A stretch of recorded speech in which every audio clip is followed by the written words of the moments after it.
Okay, folks, welcome back. Thank you for taking a break, and thank you for coming back. Hope you've all had your caffeine, nicotine, alcohol, whatever other drugs you might need in a mid-afternoon break. My name is David Mick, and I'm your chair this afternoon for a conversation called Drawing the Line, Physical and Imaginary Borders. So really picking up on the conversation you've just been having in the feedback session. Just before we start with some provocations, I just wanted to run through perhaps some rules, some very sort of open rules for this afternoon's session. We'll probably have about an hour and 15 minutes maximum, but I just thought it'd be good to sort of set some ground rules, and I'd welcome any other thoughts you might have.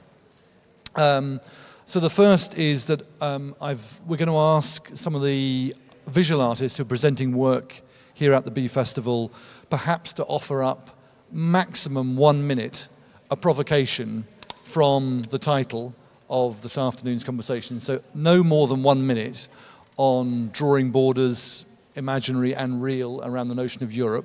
So I'm going to pick on you one at a time randomly in the next hour when the conversation begins to flag a bit, to perhaps come in with a provocation, a question, a statement of intent, something that hopefully will restart the conversation. So please be thinking about that. It's great we're in a circle. I'd like us to feel like we're all part of this conversation. And so if you haven't spoken in the last hour, let's try and get you speaking in the next hour. I'd like to hear the voices that we haven't heard from till now. This conversation is being recorded, so please do speak clearly. I know I have a tendency to get overexcited and speak too fast, so I will try and speak more slowly and hope that you will do the same. I'd like to encourage what I think of as active listening, so let's really kind of tune up our listening glands and really listen into what other people are saying rather than just waiting to grab the microphone and say the thing that you're desperate to say. So let's be as good listeners as we are speakers. Let's be a room full of keynote listeners. Feel free to move, although I'm not going to make the mistake of saying go out and have a fag or a cigarette whenever you want one, because you'll all disappear. But if you do need to get up and make a phone call or get another coffee, then please feel free to do that. Does anybody have any other rules that they'd like to... No phones, no fighting, no punching, swearing is good, I think. Are people happy with swearing? In any nationality, language would be good. Okay, so just before we get things started, I just thought it'd be useful to hear about who's here. I should just say by way of an introduction, I'm David. I've got a British passport. I was born here in Birmingham, so it's great to be home. I'm actually about to become an Irish citizen, which is quite exciting. I've only ever been to Ireland once on a stag do for a weekend, and I remember nothing about it. But since the 24th of June last year, I've decided that I'm going to reclaim my Irish citizenship from my Irish grandparents. So I'll hopefully soon be a EU Irish passport carrying Irishman, which will be new for me. So I'm looking forward to that experience. So just to get us in the mood for this continued conversation, could you put your hands up if you're a UK citizen? Fantastic. And could you put your hands down? Could you put your hands up if you're an EU citizen, and including the UK in that? And then keep your hands up, put your hands down, the UKers. So keep your hands up for EU citizens. Great. And then can we have hands... You're not sure, are you? Okay, so you're an EU citizen? No. So now we're going to put our hands up if we're a European citizen, but not a European Union citizen. So we have one, very good. And now put your hands up if you are from outside Europe. Two hands up. One hand up. One person. Two hands. Fantastic. And now put your hands up if you're a world citizen. Ooh, great, fantastic. Thank you for that. So, and then the final bit, and I will shut up, is the final thing I wanted to say is just we're in Birmingham, and Birmingham is a fantastic city. As I say, I was born here. It's one of the most divided cities in the UK around the issue of Brexit, as many of you will know. 50.4% of the population voted to leave. So if you do your maths, 49.6% voted to stay. of the 40 wards in Birmingham, 22 wards voted to leave and 18 voted to remain. So this is a city that's very divided in terms of its attitude towards the European Union and towards Brexit. So it's in that context that we open up the floor to a conversation about borders, both real and imaginary. And I've got a list of artists here who are presenting work. And I don't know, either, first of all, let's see if one of the artists would like to volunteer their 1 minute provocation. And if nobody volunteers, I will volunteer them. Fantastic. There's a roving mic just, is there? Great. And if you just say your name when you introduce yourself as well, please. Hola, my name's Graham Rose, and I'm not actually the artist, but I'm an interloper, and I am representing Mamaza. And Mamaza, I've created a single line, which is the red line, which travels from Ladywood, about a mile from here, straight through the west of the city centre and onto the stage. It finishes on the stage in the studio. Sorry, has my provocation started already? No, it hasn't, but it's about to now. So now I've made my apologies for not actually being the artist, I'll start the provocation. Because I'm a local artist, local theatre maker, and I was assigned to work with Mamaza as the doorman, or the kind of on-the-ground facilitator, someone with local knowledge who could help with the project. And you may have seen the project on screen. The red tape travels in a straight line. It's very rigorous, it's determined, and it goes from one place to another, and nothing will stand in its way. My provocation for you is that your Irish grandparents call you up on the phone, they're in their late 80s, and they say, there are 6 people at the door who want to come in, and they're very insistent. They want to come into our house, they want to go through the house, they want to go in our back garden. We don't know who they are, they're foreign, and they want to draw a red line across our back garden. What do you think we should do? So that's my provocation, because it strikes me that as artists we exist in a safe space. We risk assess our imagined possibilities, and we love to challenge and push our own borders, and we're determined to see through our artwork. But on the ground, on a more prosaic level, on a very low political level, there are people in our wake. Thank you, Graham. Who would like to come back to that, the idea of, yes? So my name is Stephanie. I'm a visual artist in residence.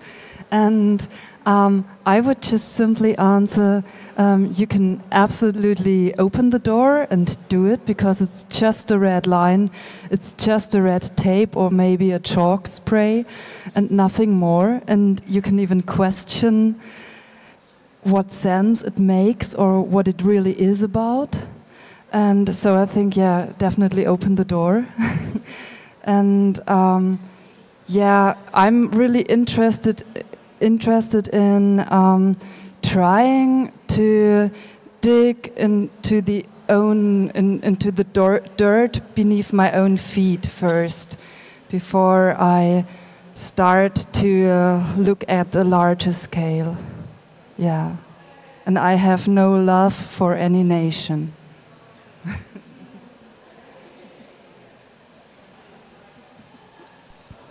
Hello.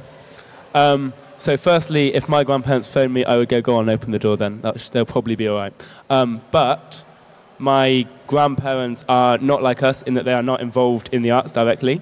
And I think it's very important to remain aware of the fact that we, being here, are very privileged to be in a space, or be used to being in spaces where we can push borders and ask questions in a safe way. And people who aren't used to this kind of situation, for example, my grandparents, they probably couldn't fathom the reason for the red line, or begin to understand why it would be important for you to lay the red line, this kind of thing. I just think it's important to be aware of.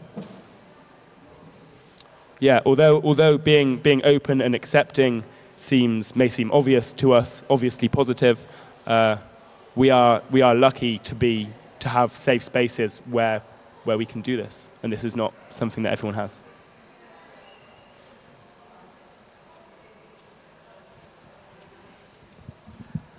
Yeah, to follow that on, yeah, we are lucky, but we also were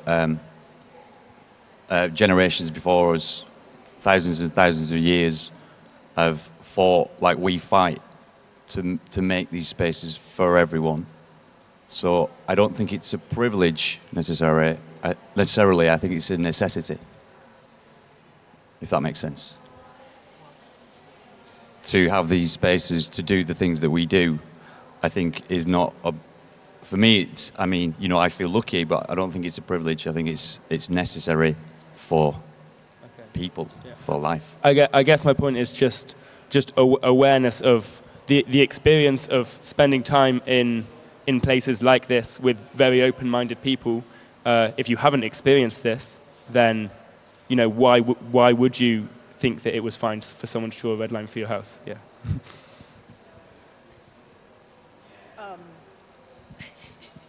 I wanted to come back to your question. Yes, the question was what I will say to my grandmother. Yeah, for example. Yeah, maybe I would say open the door and whatever. But my ¿cómo es?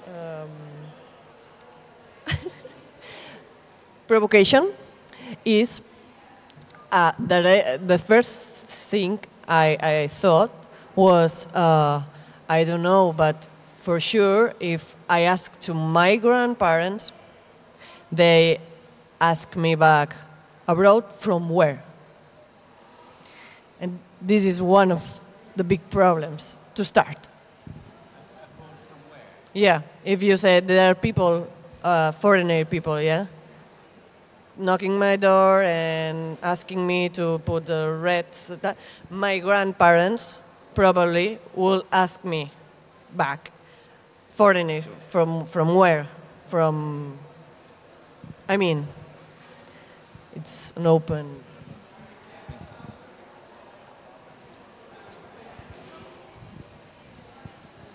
So I will remind them that they are Irish, living here in Birmingham, so they are foreign people as well. So open the door. These foreign people have been living in that house since it was built and have seen the whole neighborhood change. They've seen people come and go. They've seen incredible transformation of their neighborhood. So I embellished a little bit with the provocation by saying foreign people, because I want that was part of my provocation, I suppose, because that I think was irrelevant to the moment. I think in the moment what was important is that they were really quite scared, and they were quite frightened. They're not used to having people. They have a picture of a big dog on their front door. Beware of the dog. There was no dog. They live in it. They have an immaculate lawn.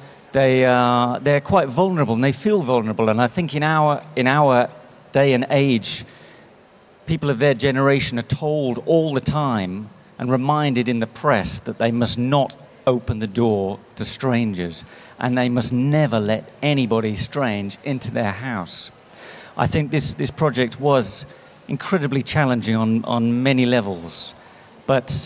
And it takes a kind of courage and a bloody mindedness to be able to be persistent in the face of, you know, people who are quite vulnerable in our society when you see that they're afraid. I found it very challenging personally. But the rewards, as we all know, are extraordinary for participating and engaging. And that was the real point of this project, I think, was to engage in that conversation and to make sense of it by talking to people and connecting people.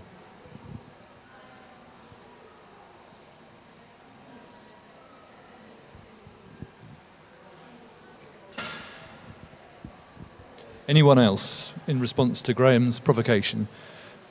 In which case, is Christina here? No, Christina's not here. What about Rob? Is Rob here? That's you. Rob Wilson. Address? No. Rob, could you give us a minute as a provocation? A minute is a provocation. A minute is a provocation. No more. A provocation, a question, a statement of intent. Okay. Around the theme of borders. Around the theme of borders. I'm not prepared for this, but you did come up with an interest. You said something very interesting, which you have chosen to take an Irish passport. My question or provocation is, if you perceive that everything is going to shit around you, do you get out of the shit, or do you try and make the shit better? Did everyone hear that provocation, that question?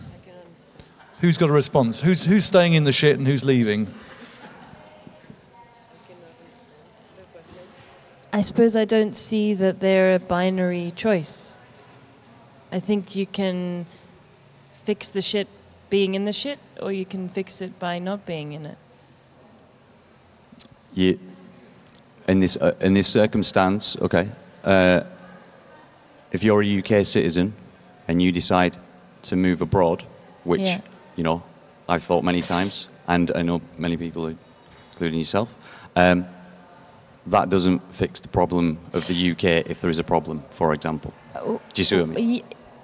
Yeah, but I suppose I see it as how you perceive change to happen. And if, you know, some would argue being within an organization is a quite powerful way to change that organization, or being outside it as a provocateur or whatever is as effective. I mean, I suppose I come from like environmental activist backgrounds, and there's always this conversation about is it good to have like an environmental officer within BP to try and be that job, or are you trying to shut down the power station from the outside? So, I think there's merit to both. I think if you're outside, you're sort of also taking a stand to say, I want to be in the EU, and maybe encouraging people to that way of thinking, which then puts pressure potentially on the UK to be more like the EU. I don't know. Like, because that would encourage conversations within your own family, and then that goes wider and wider about why you're doing that, which I think then permeates into wider society. I don't know if that made sense, but... Yeah, that makes sense, and that's a fair...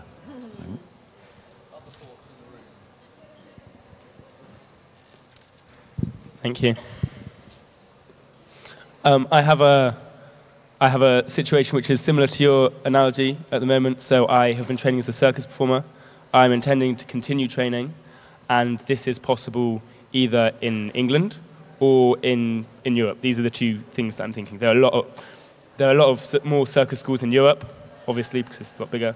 There's a lot more funding for circus. There's a lot more of an active contemporary circus scene in a lot of European countries compared to in England. I'm also very aware that I believe that the creation of contemporary art, provocative art, and live performance in general is really important and potentially more valuable when everything's gone shit, as you say. So I think that at the moment I'm thinking that depending on how things go, if in a year I feel like, oh, everything's really, really, really going to shit, and everything's even worse here, more conflict, more political upheaval, etc., I think I'm more likely to stay, because as a creator of contemporary art, I think what I make is way more powerful here when there's something huge to push against. We know this. We know that counterculture booms in times of conflict, and even if it's a choice that's choosing something more difficult, I think it is richer in a way, or more valuable. Yeah. Other thoughts in the room? Yeah. I suppose it also depends on how big the shit is. in terms of it, because if it's a really big shit, then you need to, maybe it is best to go elsewhere. But then I suppose there might also be a shit where you go. So there's a conundrum there. And also, adding on to what Nasi just said, what if it's not your own shit and you're supposed to be eating the shit? I think that's a real ongoing question, is when you're in a country where there is a massive pile of shit, it's to question, and it's not your shit, you haven't done anything for the shit to happen, or you feel like you haven't done anything for the shit to happen, but you still have to live with the shit around you. Do you stay with it, or do you go away from it? And I guess further than that is there is shit in this country for what happened and for the reason why you would have taken that passport. But I don't feel that necessarily I could go back to the country I'm from, because I know that there is also another pile of shit. So, and also I think because there's an element of responsibility that we all have somehow for whatever's happening, but to what extent, I guess, yeah, to what extent should we, because there's a way of saying, oh, it's not my thing, so I'm just going to dissociate myself completely from it and leave, because it's not my thing. But you know, in a way it is your thing, or in a way it's, of course it's not your responsibility, but yeah, it's very complicated, because it's something that's actually not just a border thing, actually, to come back to the question that you had. It's not a border thing. What's going on at the moment goes beyond border. It's economics, actually, and it's what makes people go like this sometimes.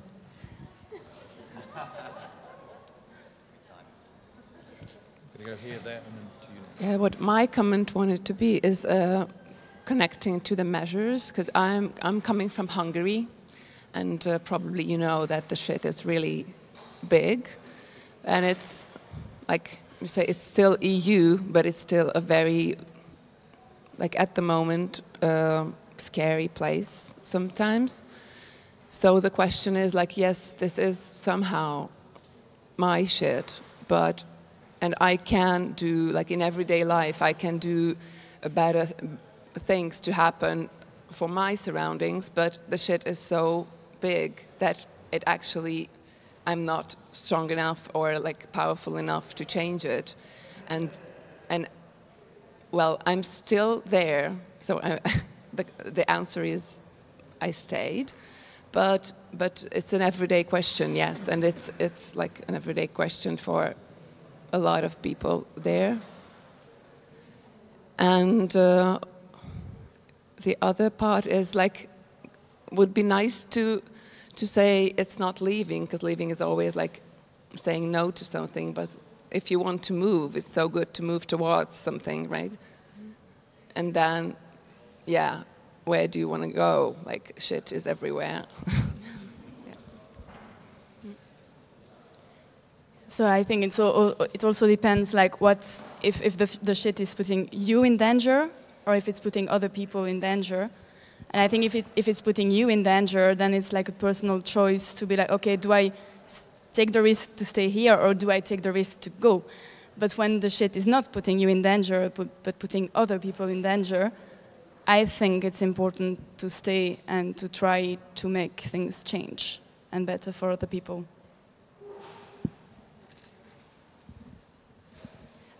So I think maybe it was a deliberate sort of mirroring that you did when you started the provocation, but of course whether you stay in the shit or whether you leave the shit is the question that was kind of asked for us in the EU referendum. There's a problem, whatever the problem was, with how people felt about being in Europe, in lots of countries, not just the UK.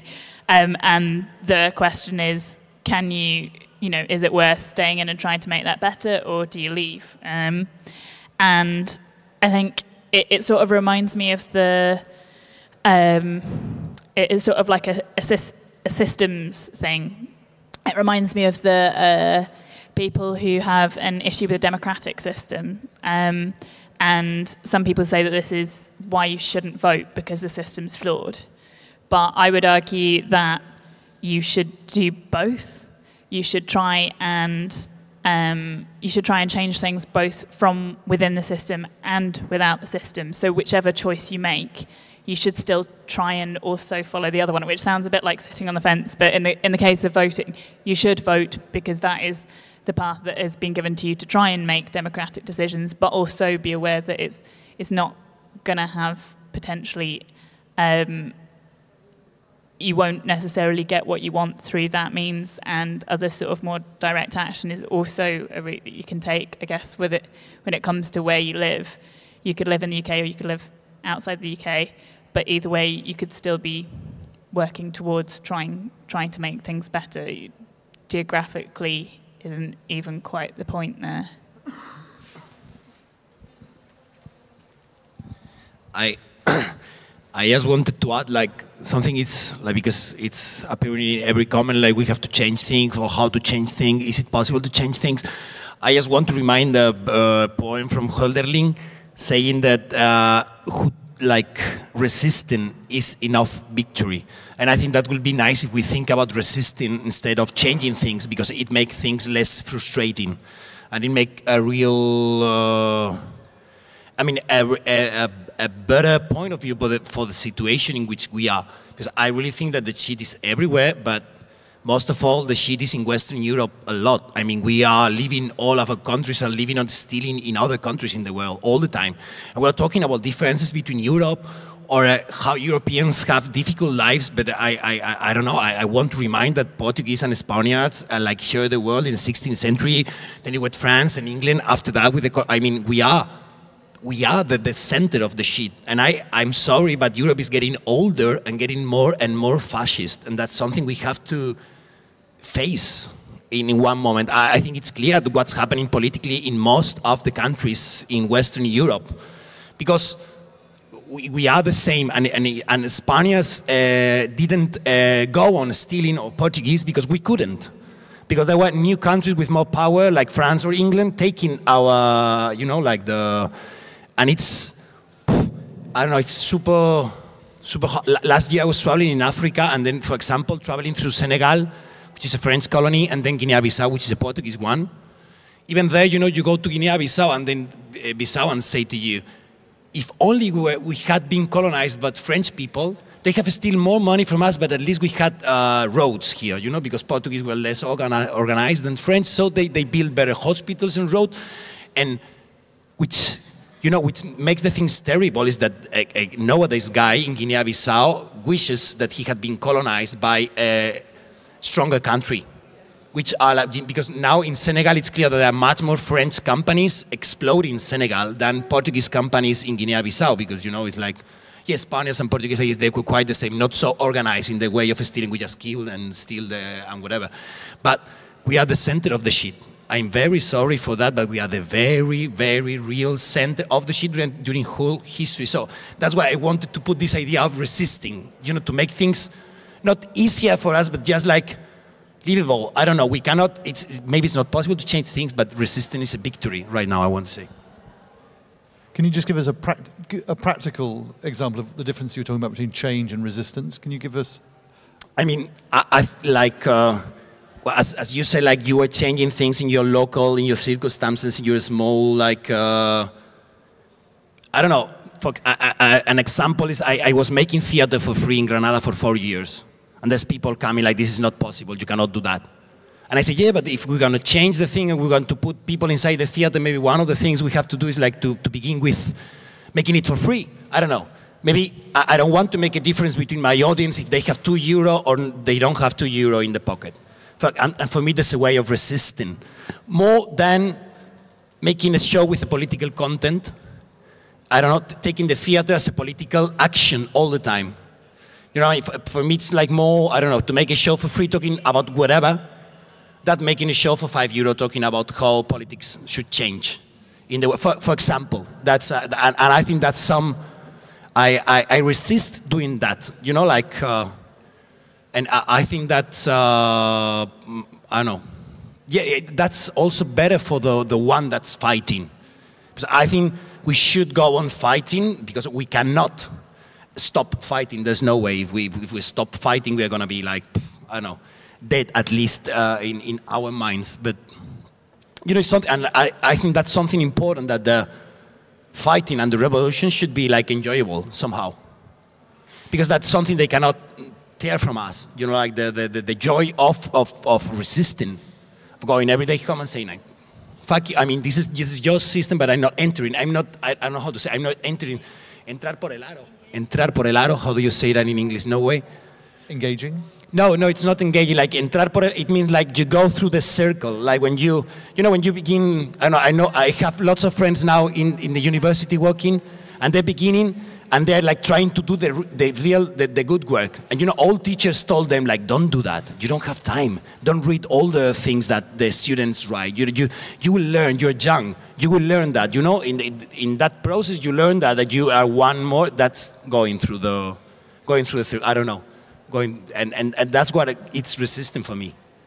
You know, I think it's, I don't know, it makes things not easier because they don't have to be easier, but more like enjoyable, of course.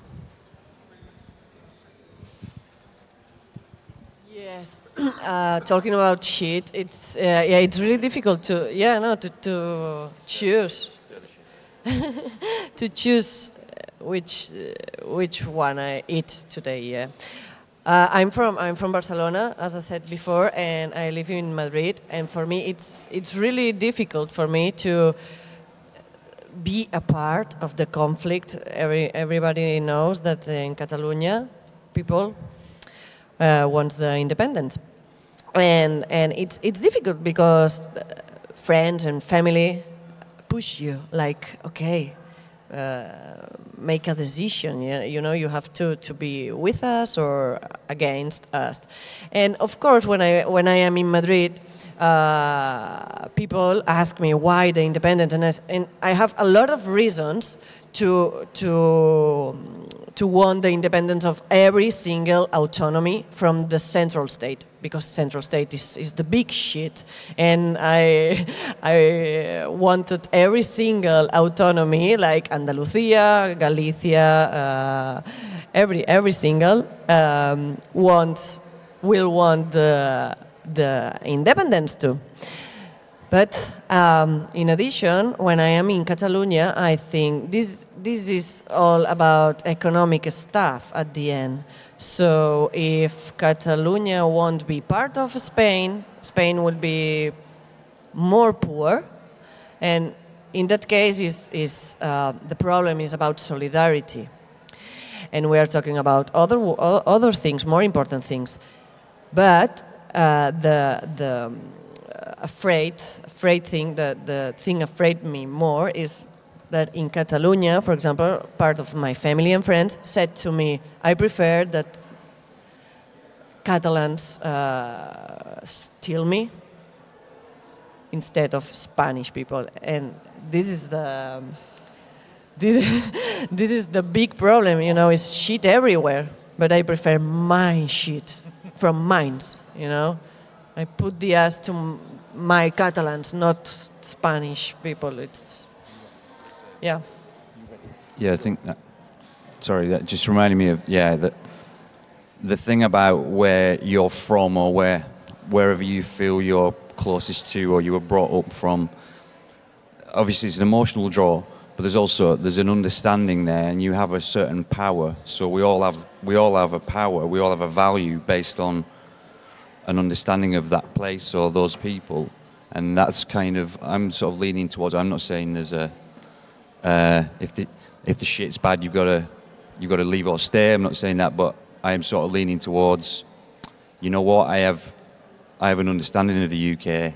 I have an understanding of the language of the the political system and the mainstream media and the rhetoric that is used, because I don't believe that the referendum happened because people were sick of the EU. I believe it happened because there are certain politicians that wanted it to happen. Only 17 million people out of 65 million people in the UK voted to leave.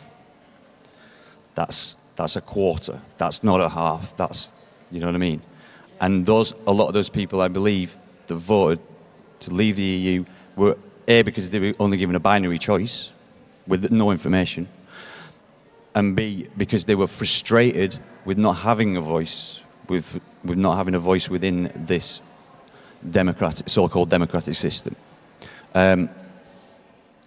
So yeah, I don't know. There's this. It just reminded me of the power that we have as individuals. Actually, does lie in we each individually understand certain languages, visual, verbal, written, personal languages, and it's kind of focusing on understanding those powers, I think. Maybe. Thank you. We're going to have one bit of feedback, and then I'm going to go to Stephanie after that for your provocation, because I know you've got to go, Stephanie. So there's. Thank you. So you first, and then we'll go to. I just wanted to mention, in Switzerland there was a votation a few years ago to have a certain percentage of strangers, for example, a certain percentage of French, a certain percentage of Spanish people, and to block the entrance above that percentage. And I think 50.3% voted for that measure, and 49.7% voted against it. But when they looked at the statistics of each part of Switzerland, Geneva, in which there is 40% of strangers, voted massively against those percentage. And Appenzell, Rhône Intérieur, where there is almost no strangers, voted massively for this measure. And my theory about it is just that when you see strangers, you are not afraid of them because you live with them. And when you live in a place where you never see them, it's kind of like this image of, oh no, they are gonna hurt us. And just question how much the borders are in our heads. You talked about the fear of this Irish couple who has this picture of beware of dogs, because they have the idea that they will be attacked.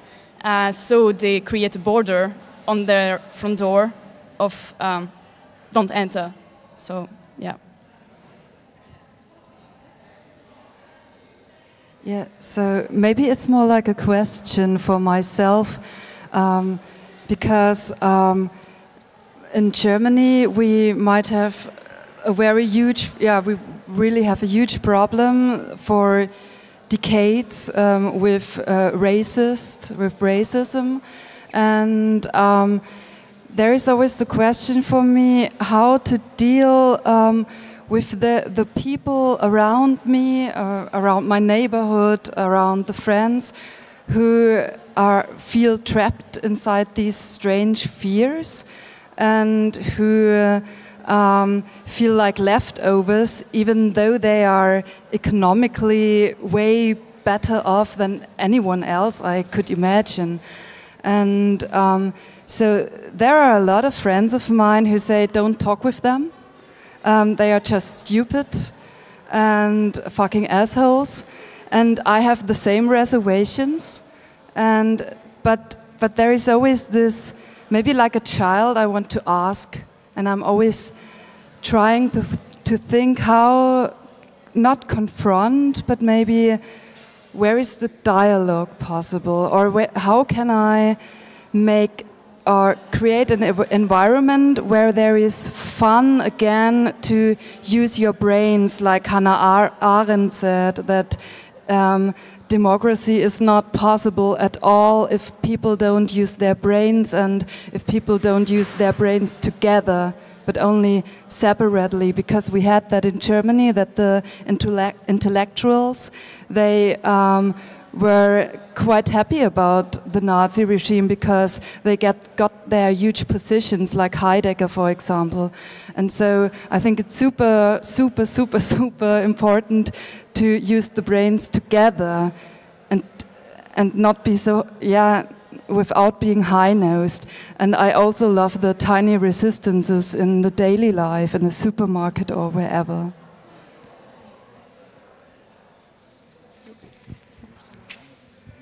Thanks.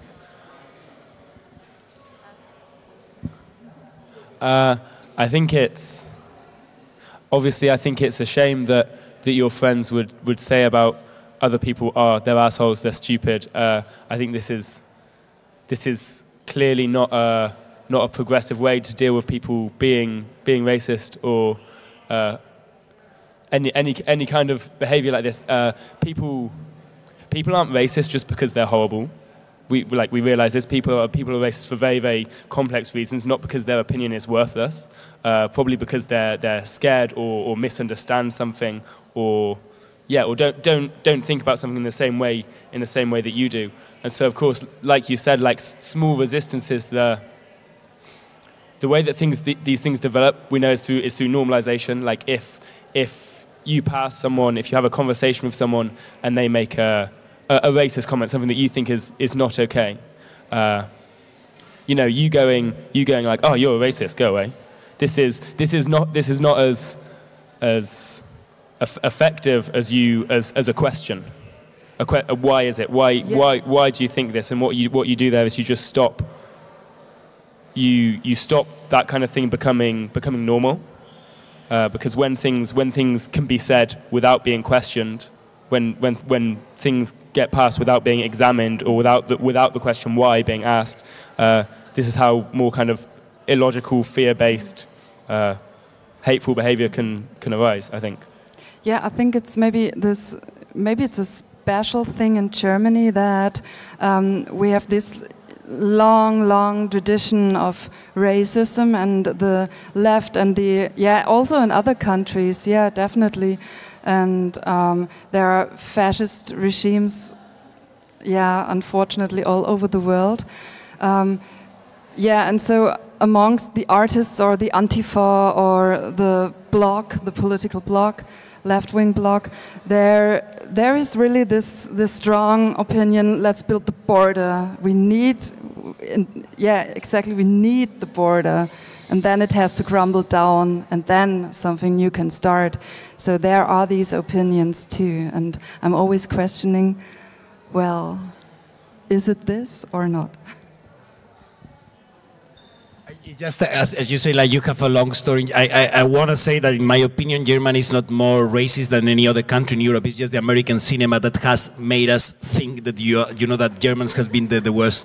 But in fact, if you see the proportion about the First World War movies and Second World War movies, you will it's been a clear construction of the evil in Germany, during which makes me think of a sentence a Syrian guy told me traveling in Syria like 10 years ago, and now it became like more sinister, like given the situation of Syria. It's gonna be super politically incorrect to say this sentence here, but I will say it anyway. He told me that the only mistake Hitler did was trying to eliminate the race with more money in the world. And he was saying that Ataturk in Turkey eliminated all the Armenians, all the Kurds. I mean, Spaniards killed every Indian in South America when we arrived there in the 16th century, and there's no problem with that. And there's not been publicity of this, you know what I mean? And of course, I mean, Spaniards took out all the Jewish people from Spain in the 17th century. So anti-Semitism, that's something has been in the whole Europe during Middle Ages and modern ages. You know what I mean? It's just something to think about. You know what I mean? And of course, there's been a lot of genocides around the world all the time, and we are just fixed with the Nazi thing, which is fine. Of course, it's bad, and it's something. And something I like to say, for Germany, I think it's one of the places in which I've seen one of the best revisions of their own history. You know what I mean? That's something that's not happening in Spain. We are not talking about what happened in the civil war and victims and fascism, and we are we should keep it So it's something I think it's, I don't know, healthy. I don't know. Like people now in Germany talk about their history. Like I don't feel it happens in Spain, for example, you know, like my point of view, for example. Can I, oh, sorry. Also, what you said, or what we said about like racist people, I think also these people are not racist, they have racist opinions. And they are people with opinions and we don't agree with them. And I think when you think about them as like, they are racist and we are not, it's like us and them. And that's where you create the border as well.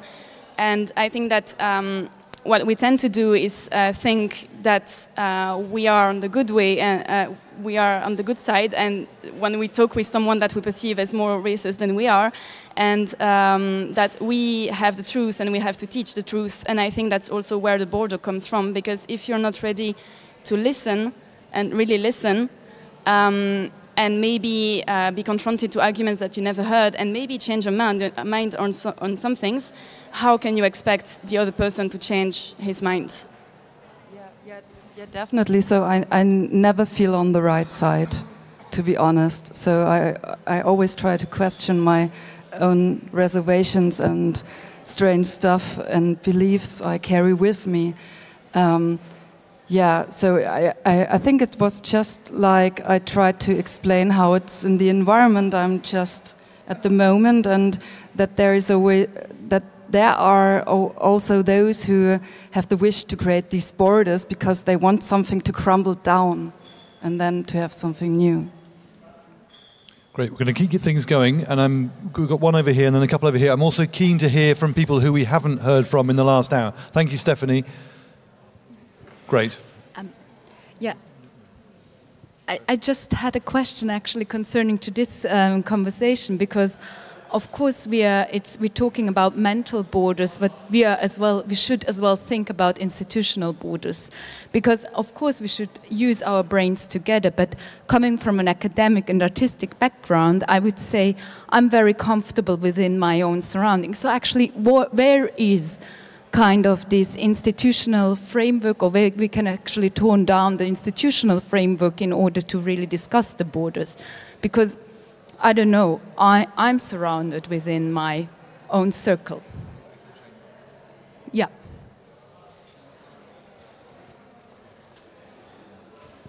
I'll say something if no one's saying anything. It was kind of following on from what you were saying about, because I think they mentioned about Germany and fascism, obviously. But yeah, I think what Germany seems to have done is really been open and apologetic about it, and now hopefully has kind of passed that. Whereas there's plenty of countries and empires that haven't done that. The British have never really done that. The British colonised so many countries and they haven't really, there's still an awful lot of resentment and an awful lot of residue across the world from that. There's never really been too much of an open apologetic or acknowledgement of that. I mean, the Queen obviously still sits on her throne with a crown stolen from the colonies. So there you go, But also America, America has is not acknowledging and openly admitting that the colonizers, which includes us in a way, went to America and killed off the Native Americans. So it's.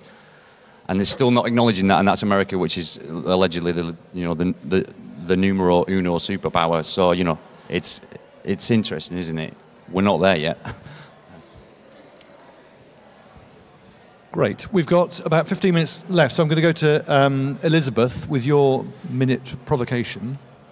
Okay, again, yeah, I didn't really, I wasn't warned about preparing provocation before this, but I kind of wanted to take as a starting point something that the choreographer of the second dance piece by Panama Pictures said at one point, where she was talking about the music, and she said that, like a director, you want to think about where you want the audience emotionally to be, which is basically, I thought was interesting, because it's sort of about how you want to manipulate other people, and that's something that as creative people, we're thinking about audience often.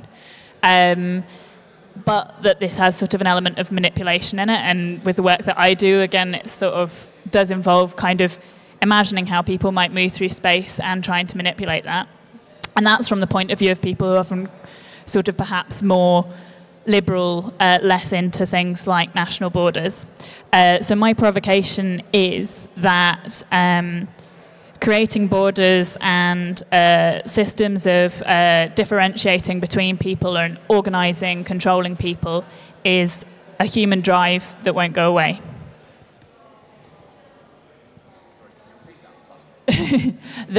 Creating borders and systems that sort of organise, control people is a human drive that won't go away.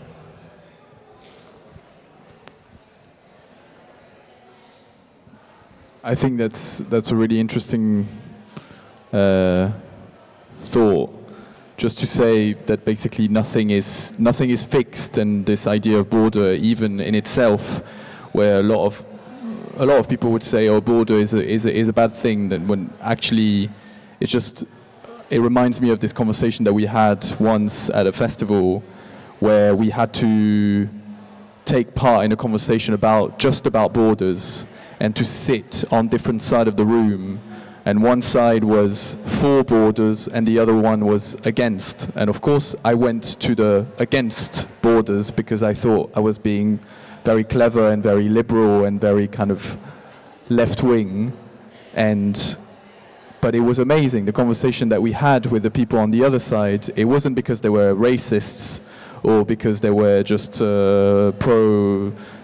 like nationalists or whatever. It was actually them thinking about the practicalities of what having a country with borders could mean. And that comes back to what you were saying as well. All of these different regions in Spain that are kind of like trying to kind of regain a little bit of independence. The question would be, do you have more autonomy and more independence if you're a little bit kind of like smaller as an entity? And that's something that we can see just in general. Is if we want to take action, if we want to create resistance in everyday life, we need to organize ourselves on a kind of small scale in order to find the resistance, in order to find the ways to do things, so that we're not just kind of sitting and seeing this from afar, but actually we're taking part in this change. And it comes from actually creating smaller entities. And that comes from creating, in a way, I don't know if that's correct, but little borders of actions. So what you're saying basically is that the border isn't the problem. The problem is what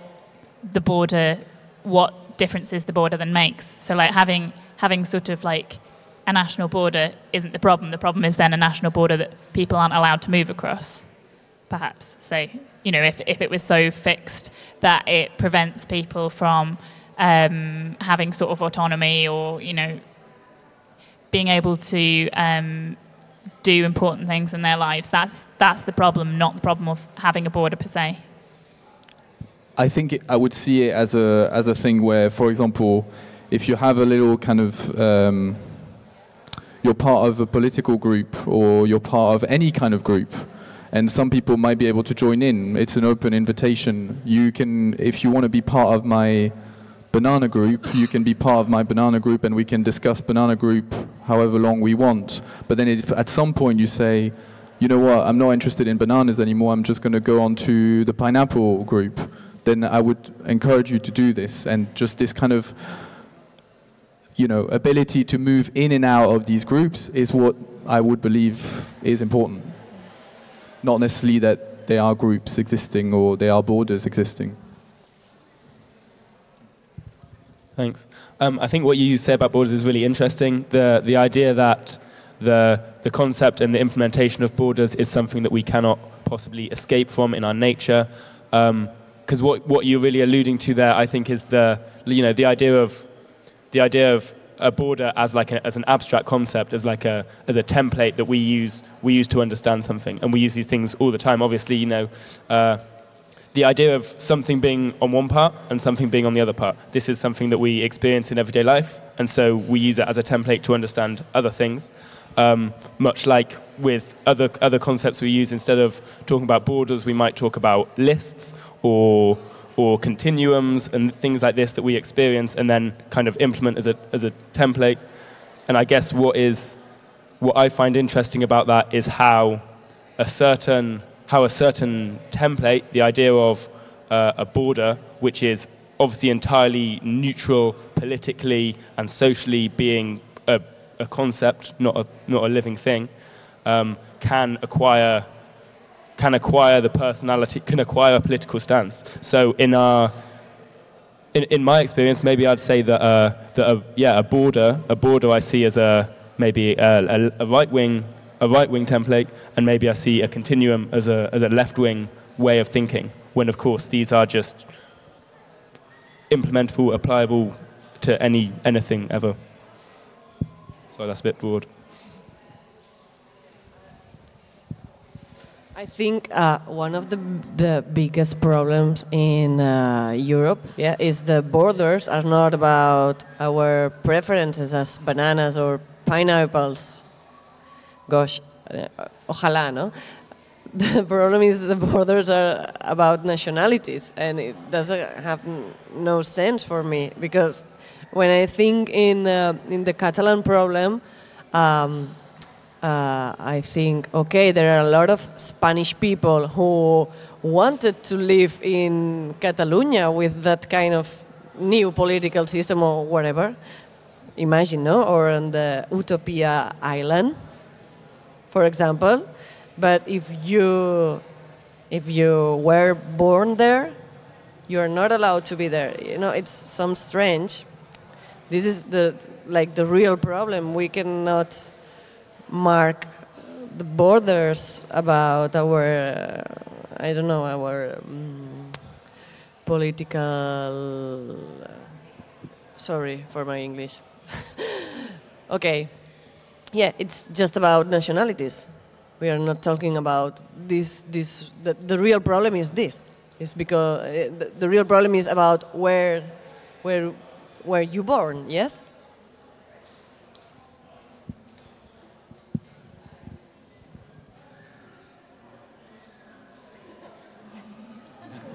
That's answered it. I was wondering what would happen if,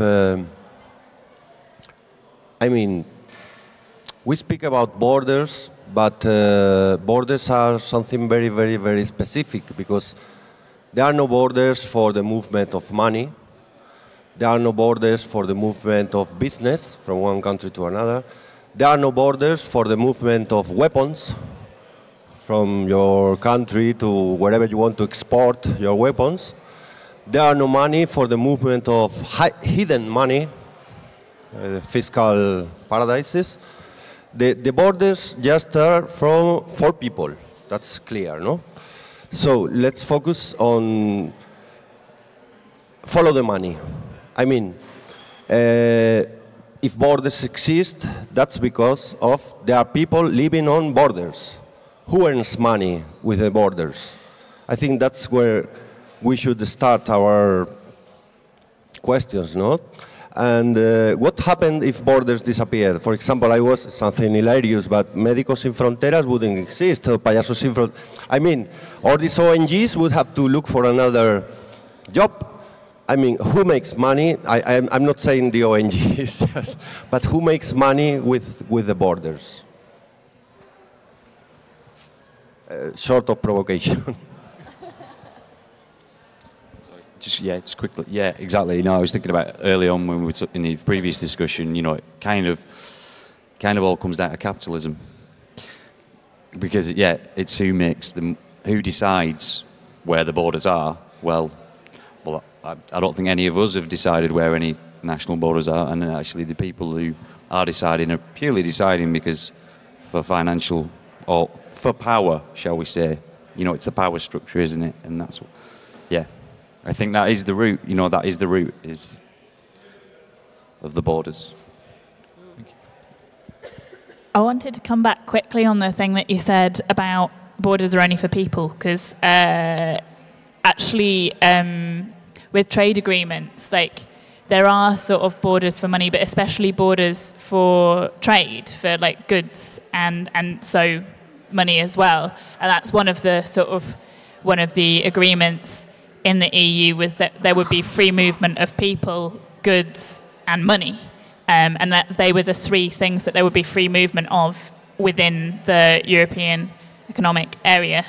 And that's one of the things that the UK is then having to decide with Brexit is whether, if it wants to get rid of the free movement of people, which is the reason that is often talked about as the reason why people voted to leave the EU is because they wanted to reduce immigration, then they also have to no longer have the free movement of goods, which means no longer being part of the customs union, which means probably wrecking our economy.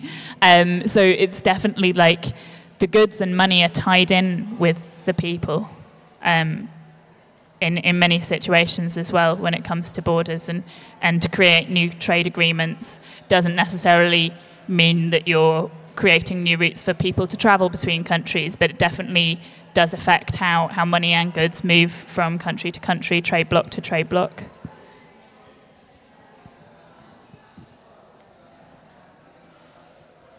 Great. I think we're probably reaching the end of this session. I'd like to say thank you all for your contributions. I'd also like to give those people over there the sense that we've been having a really amazing time. So in about 2 seconds, I want you all to go crazy and clap each other and whoop, because we've had such a brilliant time. Go!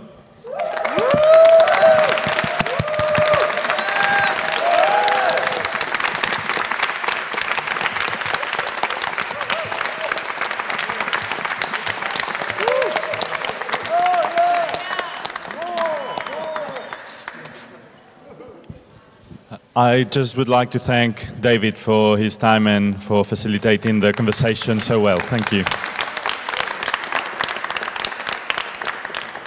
Spend your karma.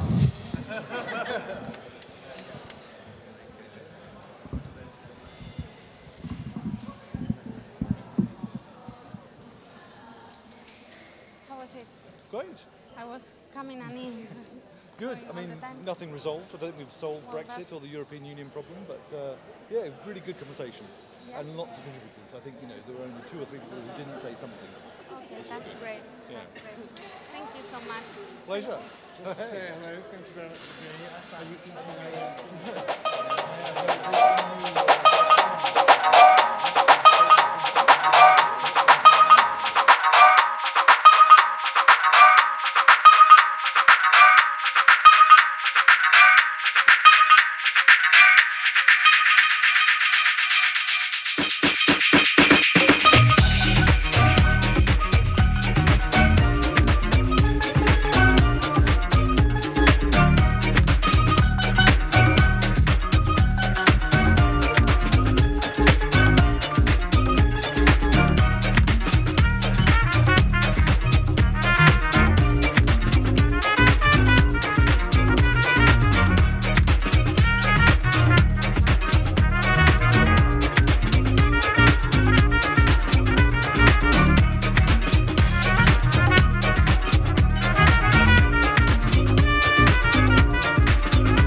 Sick of has-beens coming home to the one. And it's madness. Who do you think you are? So can I get the car to jump? Stop, please. Let me hit the gas to go high speed. 'Cause everything just happened at once. Everything just happened at once. See, please. And it's magic. Are you strong? Are you strong anymore? Yeah, and imagine if you knew who you are.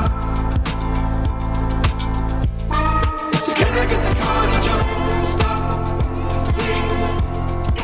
Let me hit the gas to go high speed. 'Cause everything just happened at once. Yeah. And I don't remember everything you see. So please.